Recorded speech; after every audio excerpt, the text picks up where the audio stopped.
proud to be a Penny. We had a great mother, G.C. Penny. We used to wonder sometimes why she used to sit at that desk all the time with all these problems. People used to think that she was just doing income tax. But it was more than income tax. People came to that house with all types of problems. We heard everything from Waukegan to North Chicago, people knocking on our door just so my mother could sit there and handle all of these problems. People ask me, well, how did you get into the business that you're into? I got it naturally from my mother. I guess that's why I'm in jail right now as a chaplain. I had a passion for it. And who would ever known that our sister Gail over here, who is just about ageless, every time we see her, she seems to be getting younger.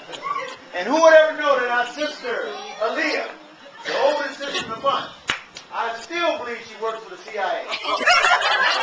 How in the world could a black person be over in Spain, in Japan? I don't know, Aaliyah. I don't know. With the name Rashid.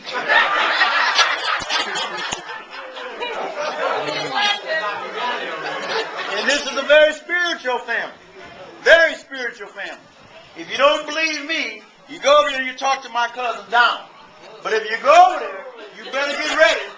Because he's going low on you. He's going low on you. Don, am I right? You're right. When I see Don, I say, Don, how low? You know, all of us here who are here today, we come from a very special place. And that place was called 216. And all of us know that 216 was 216 Liberty Street. A lot of good things came out of that house. We see the product of it here today. All of you are connected to 216. There was the Penny family, and we like to say there were the dark-skinned Pennies, and there were the light-skinned Pennies. Whenever the dark-skinned Pennies, whenever we got in trouble, we called for backup from the light-skinned Pennies. And when Donald showed up or Bobby showed up, it was all over. Didn't have to say a word. But the Penny family has always been a strong family. Good people have come out of this family. Now many of us have crossed that place where they say 40 years and above. Some of us may not be around for long. So these relationships, you should enjoy them. You should enjoy being with the people you are here today, because we don't know who's going to be here tomorrow. We don't know how long. And many have left. We lost one brother, Gerald. We don't know what's going to happen in the future, but we do trust in God Almighty. And we lost two cousins. That's right. We lost two cousins along the way. They live. Just as our mother and our father and our uncle, they all live. They live through all of you who are here right now. So whatever you do in this life, whatever small thing you do in this life, it touches their souls because they still live. We admire what you young people have accomplished in life. And many of you have accomplished some wonderful things, including you in the church house. Many of you have done some wonderful things. Who would have ever known?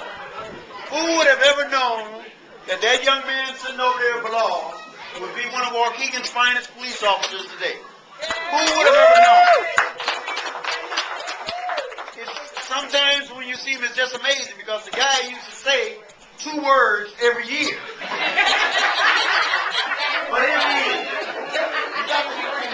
Here he is. Doing the job. Abdul Hakim's son. Who would have ever known? All of you here have done some wonderful things with your lives. And we look at you now. All of us who are now elders within this family, we look at you in amazement. Now it's a time of MySpace, and Facebook, and YouTube. Who would have ever known about these things? So we live in this age of technology, but it should never, ever keep these families apart. Keep these relationships apart. You should go closer. Hold on to each other.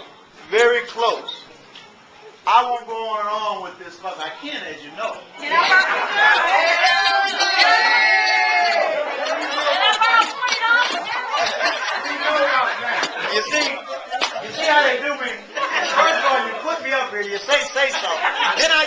he said, we wish he would sit down.